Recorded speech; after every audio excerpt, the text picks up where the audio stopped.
Hey, I'm Than, I'm Julie. and we're the Magic Couple, and we're making this video in response to Milo the Gathering's video, talking about like kitchen table moments and really fun times that we've had before we got super serious into the game.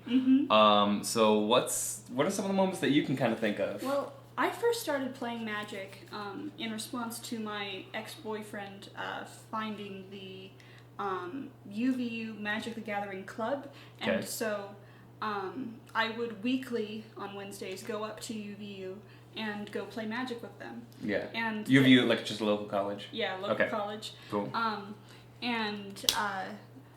remember the first time I saw somebody pull a really crazy thing in a game. I was just watching somebody because I had just shown up, and it was in about like 2011-ish. So Eldrazi. yeah, Eldrazi. This is right after yeah, Zendikar? Zendikar had just rotated out of Standard, and Innistrad had just barely come out.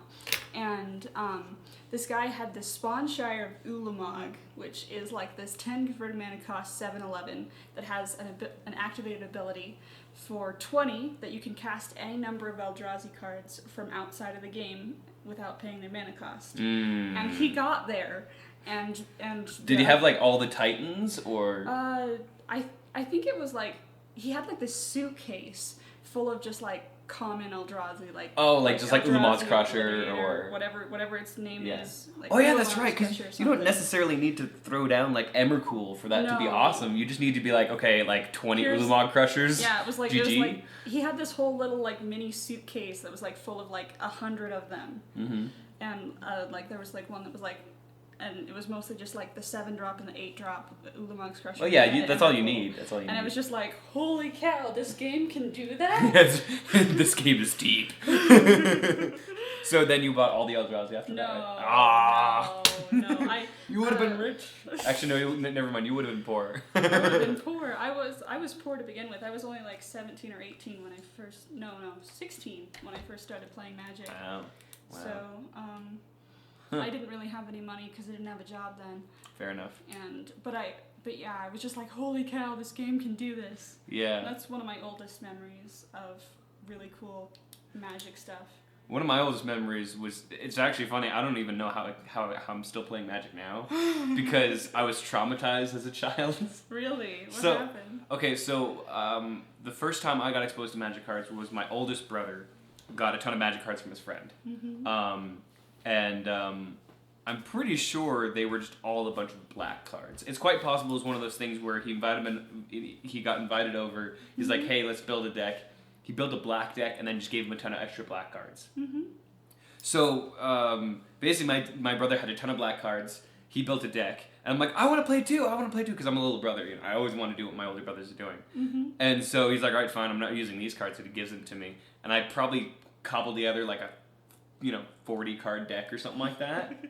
And it would have been fine, like, yeah, he has the better cards, but he had this one card that if you just played it, it would GG. Because it was like 4 mana for this 1/3 with Swamp Walk. And he could, essentially it was Swamp Breathing. Like not a Shade where he gets +1/+1 for 1 black, but it +1/+0 for 1 black. Or even if it was 2 black, I don't know, it was something from Mirage. And I just like, every time we plot that out, like no matter what I did, he would win the race. And so I'm like, this game is dumb, and I just threw down the cards, and I didn't play until several years later when I started playing with my brother. But even then, like some of the funnest parts about like kitchen table Magic, in my opinion, is just cards. I know this sounds like super pretentious, but cards that we thought were amazing and now they're just sort of meh. Yeah. One of my favorite cards that my brother had, but he wouldn't trade me, was Aven Fate Shaper. And that was a card. I know that one. Yeah, because so that's Aven Fate Shaper is from Onslaught, and it's a bird wizard, so it's automatically awesome. But it's like 7 mana, it's like 6 in a blue for a 4/5 flyer, which is And then you get to rearrange the top 4 cards of your library, and that was my first experience with card manipulation. It just blew my mind. I thought it was the best thing ever. And now, of course, we know that like scrying is like so much better. Like taking a scry 2 rather than looking at the top 4 and rearranging them is like so much better. But I didn't care. Like I loved that card. And unfortunately, that was like back in the time where, you know, and I'm sure a lot of people can attest to this, back in the time where you didn't realize that there was a store you could go to where they had everything. They probably had every card you could ever want there. You know, I just played with my friends. But it was just really enjoyable, like some of those cards that I just thought were amazing, you know? But yeah, like, and I played with my brother, and then the next time I played was like high school, which I got a lot of fun memories of that too. Did you say you started playing in high school, and then you just started playing at those weekly? Yeah, I mostly just played at those weekly events. They gave those like starter decks, which was really nice because the white one had Spirit Mantle in it. So I had, yeah, so that's why we have so many Spirit Mantles. Yeah. Yeah, I got like 3 Spirit Mantles from those because white was my favorite color, and they. Do you know like a foil of that is like $7 or $8? That's crazy. Yeah. Shoot, we need to find more of those. Anyways, sorry. It makes sense. So, sorry, for those of you who don't know, Julie and I kind of like merged our collections together. And I didn't, you know, when I found out Spirit Mantle was good, it was, you know, it was like a couple bucks each. But, you know, you had a couple kicking around. I'm like, sick. Yeah. I remember the very first time I played Magic was my boyfriend and I were waiting for a bunch of people for a date. And we were the first couple to show up, and he's like, hey, I found this card game, and he had a green deck and I had a white deck. And what was it just those it was starter those decks? Starter decks. Okay. It was M12 starter decks, and I trounced his face. with Spirit Mantle? Because you just always win the race? It wasn't just that, it was also that he was trying to like play the Timmy route, but he didn't have any like good ramp cards in the green deck, so I just had it just was kind of unbalanced. But I'm like, hey, this is fun. This is fun. I like beating his face in. And she still does that to this day. Yeah. Even though it's me now. Cool. Well, like, so outside, like, getting beyond the, you know, very, very infancy stuff, because we all kind of go through that. Some of the fun times I've had, like, I've kind of been in and out of Magic. The past 3 years I've played a lot of it, but I remember there was this play group that I found at a grocery store. I was working at this grocery store, and I remember going up to our break room area, and you walk past the dairy department refrigerator with a little desk, and I saw on that desk a fat pad box that said Time Spiral on it. And I'm like, oh, sick! I start looking through the decks. There's some really cool decks. And like one of the guys from the dairy department walks out and he's like, hey, you play Magic? I'm like, heck yeah. We start talking about Magic. This other guy walks by. Hey, guy, are you talking about Magic? Yeah. And then somebody like pops his head around and is like, hey, he plays Magic too? Cool. And so like so I found out that there's a community of people who play Magic at this grocery store. So we started playing. And I started going there, and most of it was just casual. Like one of my good friends from there, he literally only plays black and white cards, which makes it super fun to trade with him. You know, he's just like, I got this Xenagosi Planeswalker thing. I don't want it. I'm like, sick. You know, and so, anyways, sorry, I'm getting kind of sidetracked. But I started playing, and there's this one guy who wanted to invest a good amount of money. He kind of had a robots deck going, and he actually had a couple decks going. He had like Rakdos, like just like burn everything, discard all your stuff, lightning kind of deal, Vexing Devil, and he was definitely the best player. And some of that fun, like when it's kitchen table, it's not necessarily competitive that drives you, but there's always that one guy who you want to beat. Yeah. But before prizes are involved, it's a little bit more fun, a little more innocent, and I like that. And so there's this one guy, Kevin, that I wanted to beat. I always wanted to beat this guy. But the problem is like, I'm not going to invest into Vexing Devils. I mean, this was only a couple years ago, so it's, you know, it was expensive. And so I decided, you know what, I was big into Commander, but I'm like, I should probably play some 60s. So I went back to a box where I had a ton of draft chaff from Return to Ravnica? Well, just the Ravnica block. And I decided, you know, I'm just going to build a deck. Golgari deck. I built a Golgari deck.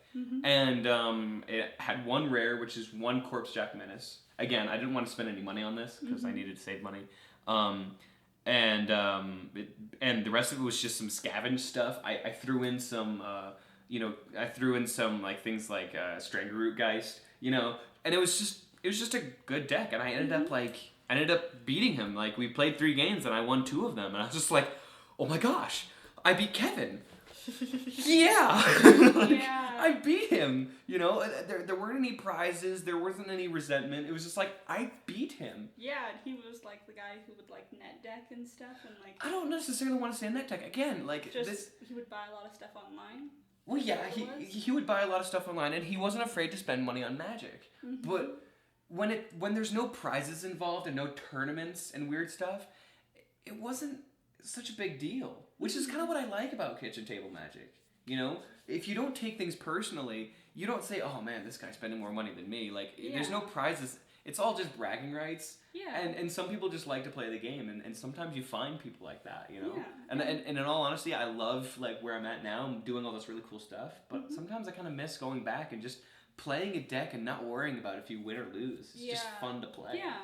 I remember the first time I've only been able to beat, our guy was named Bob, that was like a really, he was the same guy that had the Spawnshire of Ulamog deck. He was really big into Eldrazi. Like, he had all three of the big three, like Emrakul, Ulamog, all the Titans. all of them. Yeah. And he had an arch enemy set, and we had like 4 against 1 for him. Yeah. And I was able to do the swinging blow with my black-white for a 60-card deck.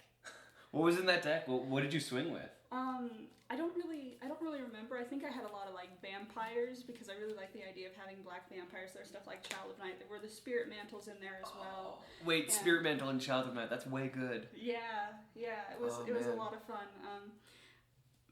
It was mostly just stuff that people gave me because I was a kind of cute girl, so people would just give me magic cards. Kind of cute girl. You're so modest. Yeah.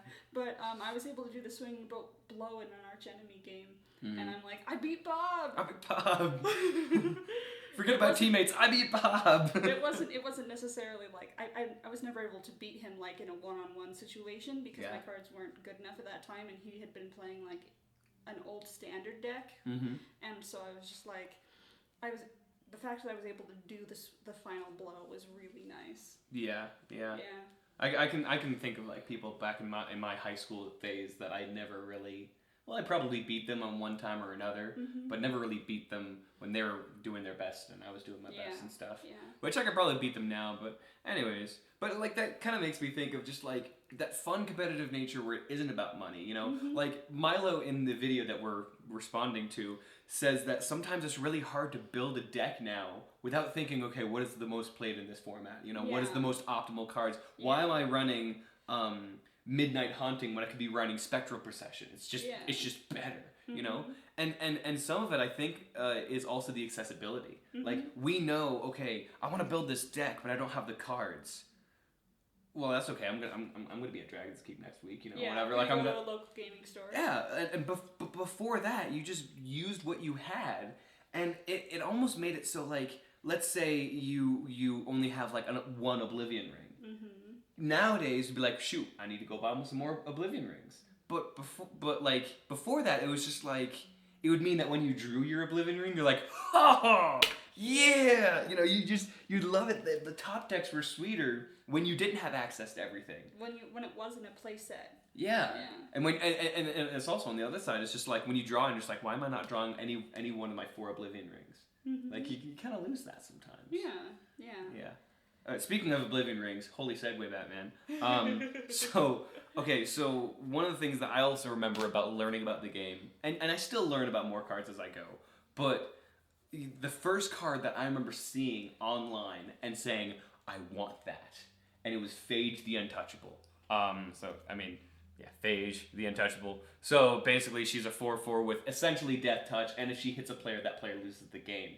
It does have a clause that basically, since this is an older card, they didn't want people to reanimate it, essentially. So they basically say, if Phage the Untouchable enters the battlefield and you didn't cast it from your hand, you lose the game. And I'm like, whatever. I didn't even, like when I was a kid, I didn't even know what that meant. I'm just like, why would I ever, that's so weird. Anyways, and so I got myself a Phage the Untouchable. And I loved it. And I had this black deck. And so I played out Phage the Untouchable. And I was also, it wasn't one of those things where I was like really low in health. And, I had, I think, double digits health. And I put out a Phage and I was like, basically like, I'm going to win. I was playing a 3-way game. and I'm just like, I'm just gonna, wreck face. I got this death touch, indestructible. Well, not indestructible, like, makes people lose the game. And unfortunately, it got O-ringed by player A, we'll call it. A, B, and then me. And so player A O-ringed it. I'm like, okay, whatever. That happens. Okay, I'll find another way to win. I'm still in a really good board presence. And there's this other guy, and he's a nice guy, but he's not really good at Magic. He played with us. He was our friend. He kind of got salty sometimes, and he just wasn't that good of a player. And his best decks were ones that we built for him, and gave to him. And it was one of those intense games. You know how 3-way games go. And he's just sitting there, and he's just like, he was taking like 3 or 4 minutes on his turn and just thinking about it. And then he's just like, naturalize the O-ring, Fan loses the game. I was like, what? And I just like pick up the card and I like double take on it. I'm just like, what? It was so terrible. So he destroys the O-ring, it enters the battlefield, I didn't catch it from my hand. I was in the best position and I just got killed by that thing, and I was so... That phage clause. I wasn't salty, but I was still like, what the heck? I mean, I was trying to be nice to him, because he made a good play. And I would never have expected him to make that connection. I didn't even make that connection. And it was really interesting. Of course, keep in mind that this was actually when I was playing... I didn't have sleeves, and I was playing not on the pavement, but basically on the floor in one side of my high school. This was after school. And it's actually a good thing that happened, because then the late bus was coming. I was going to get a ride on that. But yeah, but yeah, that was a good moment. That was a good moment. Yeah, just you get killed by your own phage. I know, like I just never thought that was possible. Again, like that line of text didn't exist for me as a kid, because I just didn't. I never thought that was something that you could do. Yeah. Bring it out of play. Anyways, it was good. It was good. Yeah, I don't really remember a lot of my like bad beat stories along those lines of like getting hosed by something in my own deck. Yeah. I do remember like that active trees and type effects were really nasty for me. And so like I usually try to have like confiscates and stuff just so I can like steal other people's stuff. My favorite steal that I remember doing was actually like a couple months ago, like maybe last year. I was playing my Jorkadine commander deck. Okay. And it's got an artifact sub-theme, obviously, because he's a Metalcraft guy. Yeah. And the guy who was sitting next to me in this like 6-player commander game was running Duretti, which is the pre-constructed red goblin planeswalker that's artifact based as well. Yeah. And he had Duretti on the field, and he was ready to ultimate him next turn. So I top deck Zealous Conscripts, which is a creature that allows you to steal a permanent, which includes planeswalkers. Yeah, well, like, that's the thing, is that so many people think it's like, oh, it's a 3/3 with haste, and it also has active trees. And no, it's a permanent. Oh yeah, man. I don't know any card that actually does that, but anyways, besides Zealous Conscripts. But, yeah. I set Zealous Conscripts down, steal Duretti, and ultimate Duretti, so that I can bring all of my artifacts from the graveyard to the battlefield at end of my turn. Oh wow. It was really nice. And he's just like, no! Because I sent him back to the command zone. He had to start from square one after like 5 turns. Yeah. And those just kind of moments, like, you just milk those moments. I mean, I actually did this on Cockatrice back when I was on Cockatrice, and I ended up stealing Elspeth Knight Errant. Oh.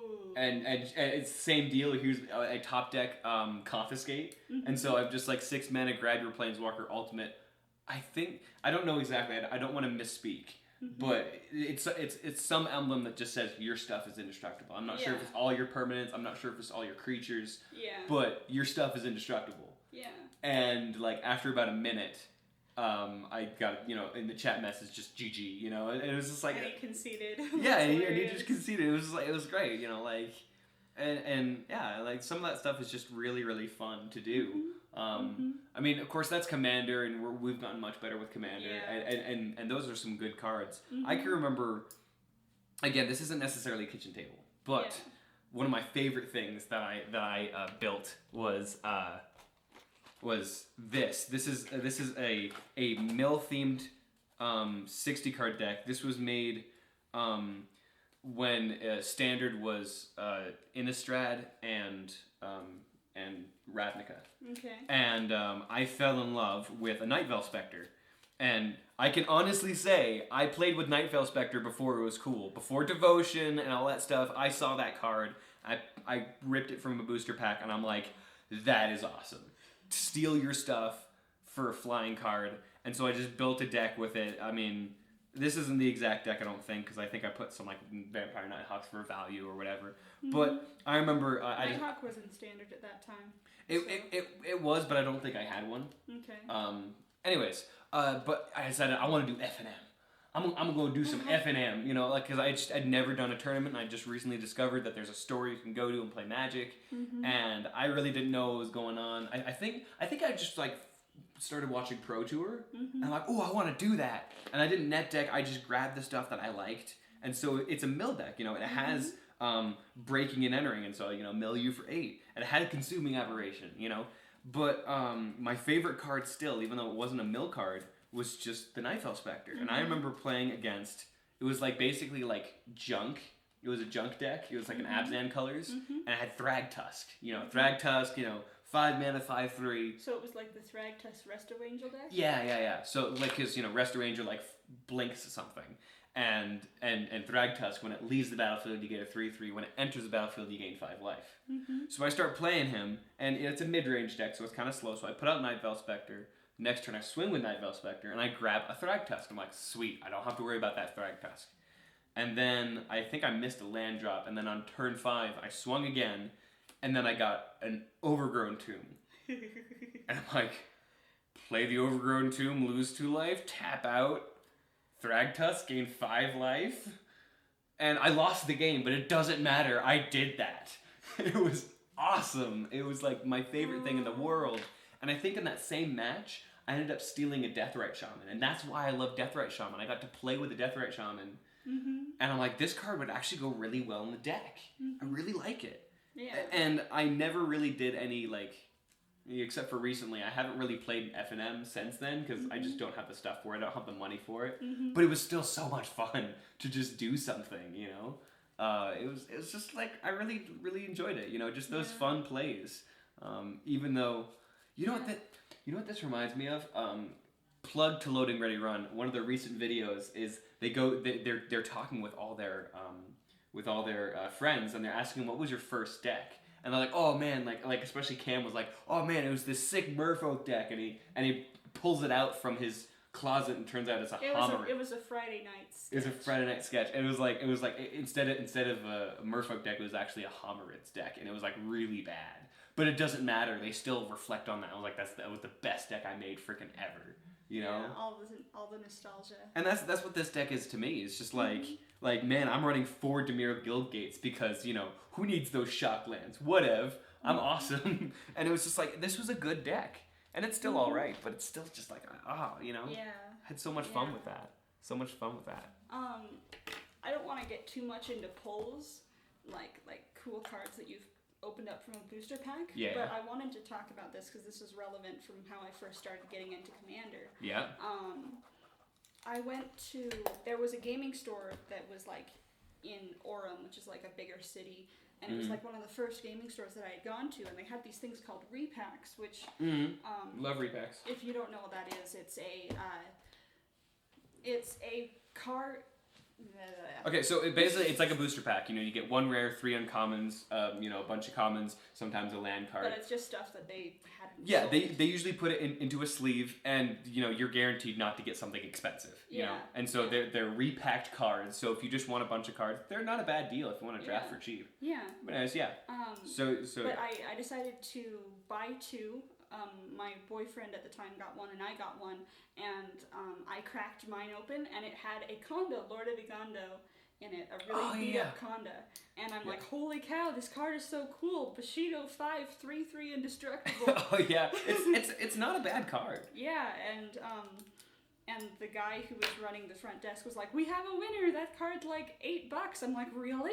That was like one of the first experiences I had. That Magic had money attached to it. Oh, okay. So that was like one of those repacks where like, hey, contained in one of these repacks is something actually valuable. Mm-hmm. Oh, okay. Yeah.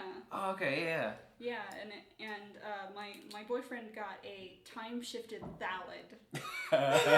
Yeah. Yeah. That Thallid. And honestly, like the two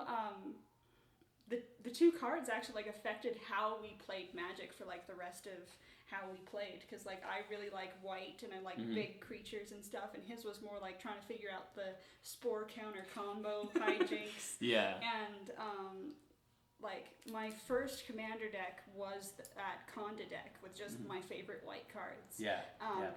It was 2011, so those commander decks had just been released. So Commander was very young, and it had just gotten some like mainstream approval with Wizards, and they actually released product for it. Yeah. And I'm like, holy cow, this thing is awesome. And I had the opportunity to buy the Abzan colored commander deck, and I didn't do it because I bought a video game instead.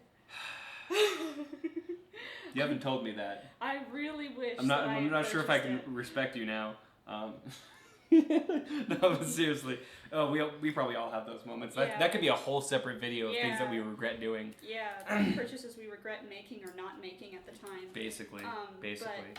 But, yeah, I bought Teneb the Harvester, so I also had an Abzan deck as well. Mm-hmm. And I was really getting into Commander, because aside from that, I had only played like casual Magic and also Standard, and I really wanted to get involved with something that wasn't as competitive, because Standard was really sucky at the time because it was Infect.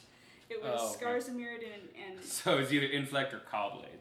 No, Cobblade had cycled out. Oh, yeah. But yeah, it was Scars of Mirrodin and Innistrad, so I'm like, trying to do this vampire thing, and no, it didn't happen. No. It didn't happen But like, at all. I don't know, like, again, like, we come back to when Magic was less important in our lives. Mm-hmm. Winning was less important in our lives. And I think that's something that we try to come back to. Like, that's kind of why I'm going into Pauper, although even though I'm going into Pauper, like, there's still like, I gotta find a good deck list online, man, you know? And so sometimes it would be nice to kind of go back to those days. And I think that it's something, I don't mean to make this video into this big, wonderful message, but I honestly feel like you and I being co-presidents of the Magic Club at our college, I feel like we've definitely been exposed to a lot of people who are starting those first steps into the game, where we really should like try to find our old decks, you know, our old crummy decks that are pretty bad, but will actually like help them grow. Yeah, you know? And the fact that we have a conspiracy cube and also a cycle-based cube for them to play. Well, no, okay.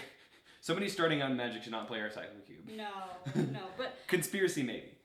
But the fact that like we've been helping them for the past few months, because we started the club at the beginning of the semester and now it's like finals week. Yeah.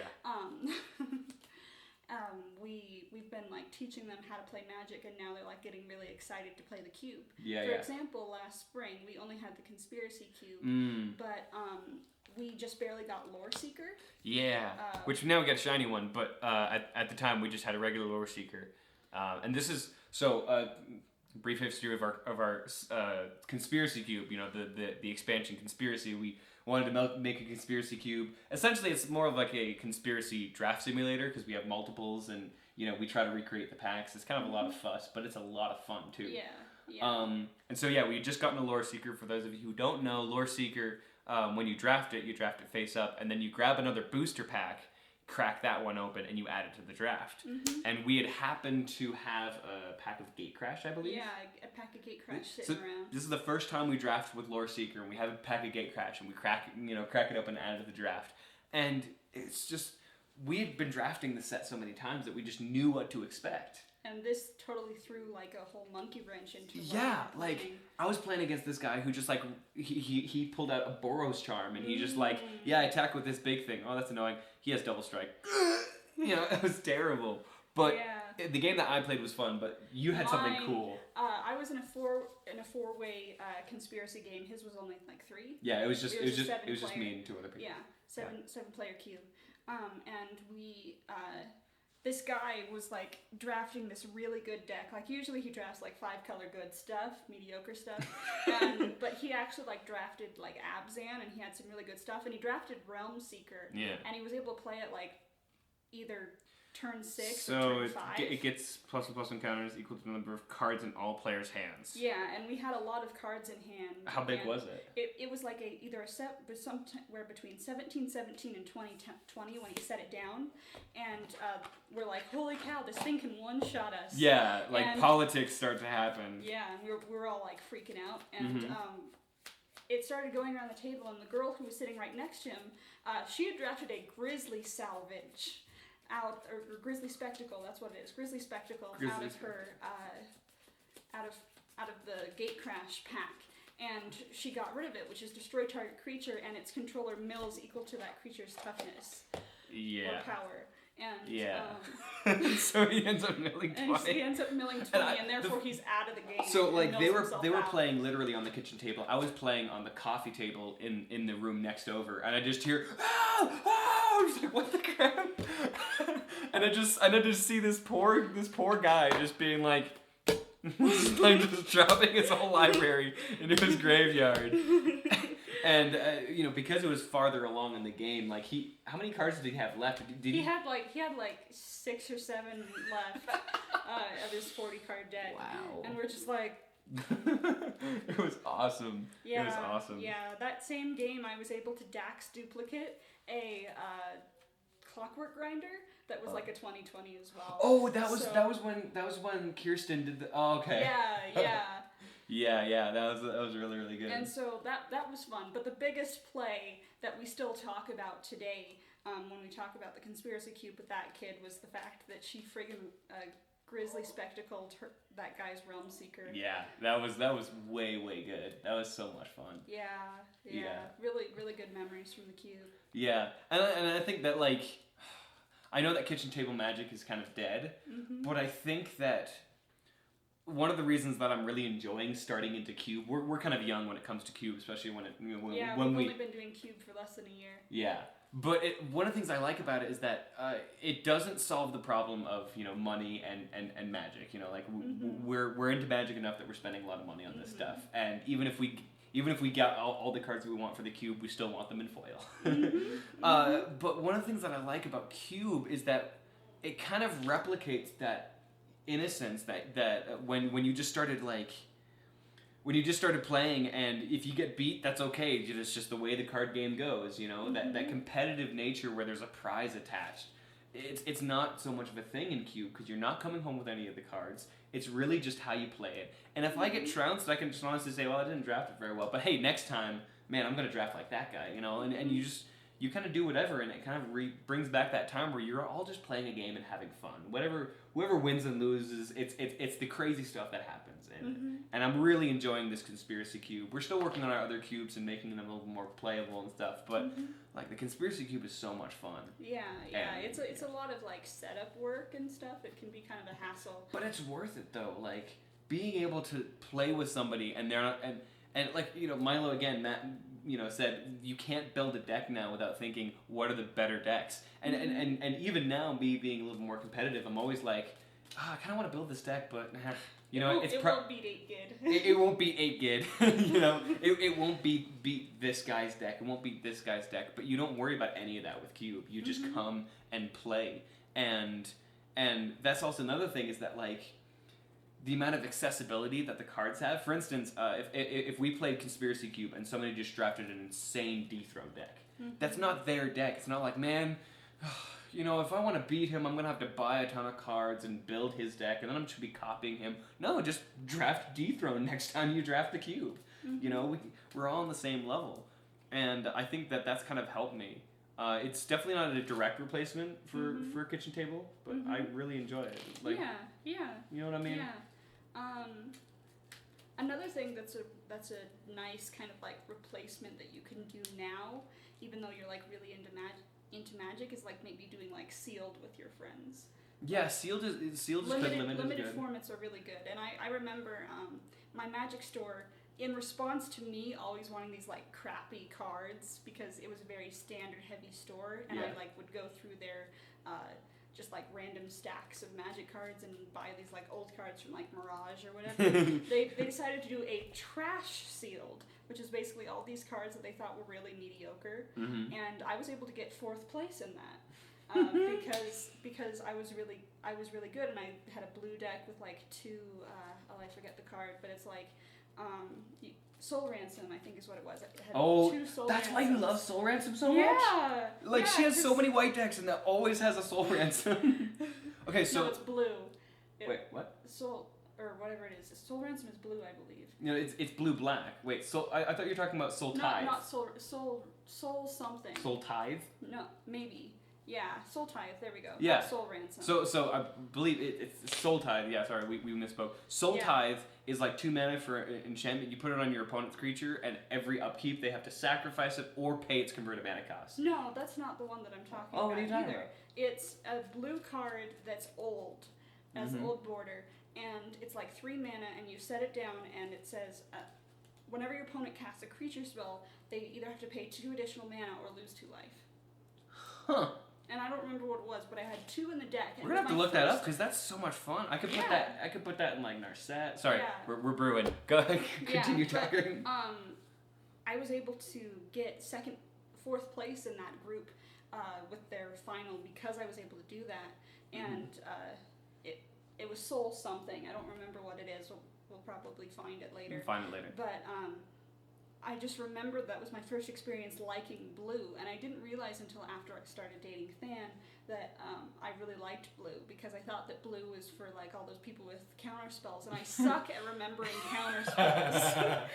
Oh man! But I realized that blue was good, and I was able to have a lot of fun, and I got 1 pack of New Phyrexia, and in it was a Batterskull. What? Yeah. Where is that now? I traded it away. For what? I traded it away for that promo M11 Sun Titan that's in our cube, and I was also able to get a bunch of other smaller cards. Okay, as well. okay. I was able to get about $25 worth of value in it, and that was like my first huge pull. Yeah. I never got any Planeswalkers until I started playing Magic again with Than. Cool. But that was my first like big chase mythic. Cool.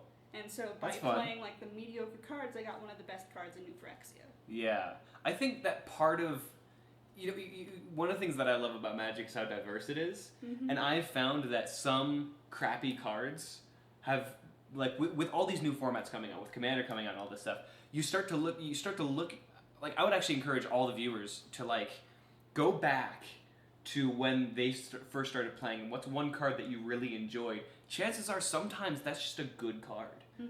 Confiscate is one of those things that sometimes is forgotten, but is so powerful in Commander and so cheap, you know. And so you start, and so I feel like with some formats, I think especially with things like Pauper and Commander, especially, you really should go back to your roots when you first started playing and think, what was some card that nobody thought was good, but you really really enjoyed anyways. And sometimes those are the cards that like, oh shoot, now it's like $4 now. You know, Beast Within. I bet you somebody had a Beast Within deck, you know, where they used that as green removal. And now it's like a $4 uncommon. Or common or something like that. It's an uncommon. And so, like, yeah, like, I think that even though we like to think of it as, oh, I know so much more about Magic now. You know, I know how to build a deck. I know what value is. I can spot a bad card when I see it. Well, don't poo-poo your first couple of years or first months or whatever, your infancy of Magic, because you can find some stuff that's just like, wow, heck, that's actually really, really good. Or the very worst, guys. Like, look at these things, make a Pauper deck or just a casual 60 and just throw in some new stuff and have fun with one of your old decks. You know, reminisce. Yeah. Well, sorry, I'm not saying that that's a card.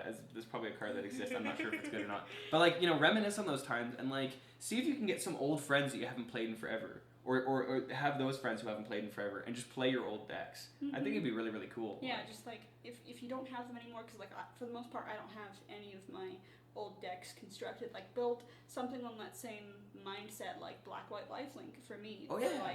Or like your mono black deck way back in the day, or your mono white life gain deck. Yeah.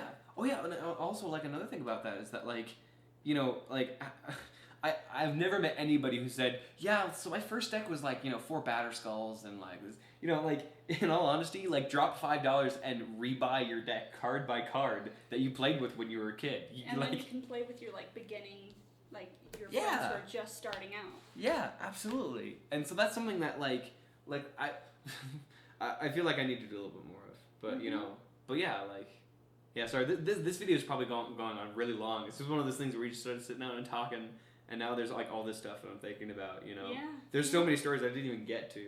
Mm-hmm. But is there anything else you want to say before we end? I'm just going to start rambling, and it's going to be like 3 hours later. Yeah, and that's why slivers are a lot of fun in Commander. Oh, right, what? Okay, so is there anything you want to say before we end?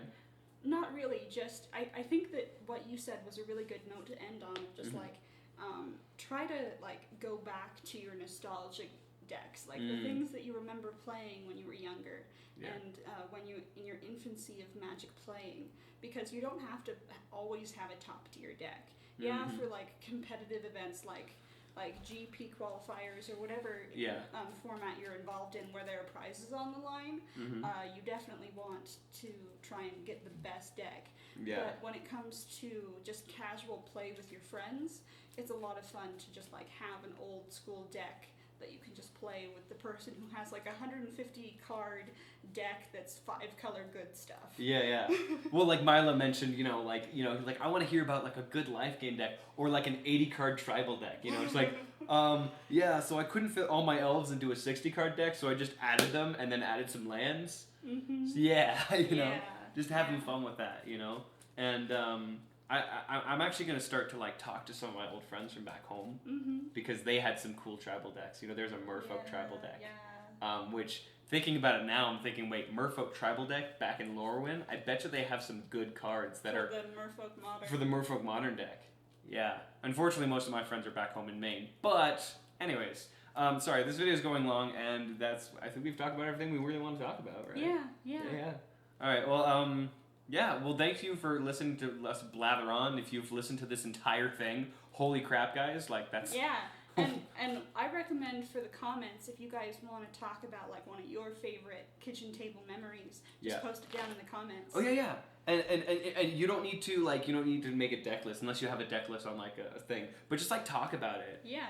Just good memories that you have. Yeah, absolutely. What was some of your early favorite cards? We would love to hear from you and like talk about it because I don't know, like now I'm all in nostalgia and I want to see other people's nostalgia and stuff. Yeah. So nice.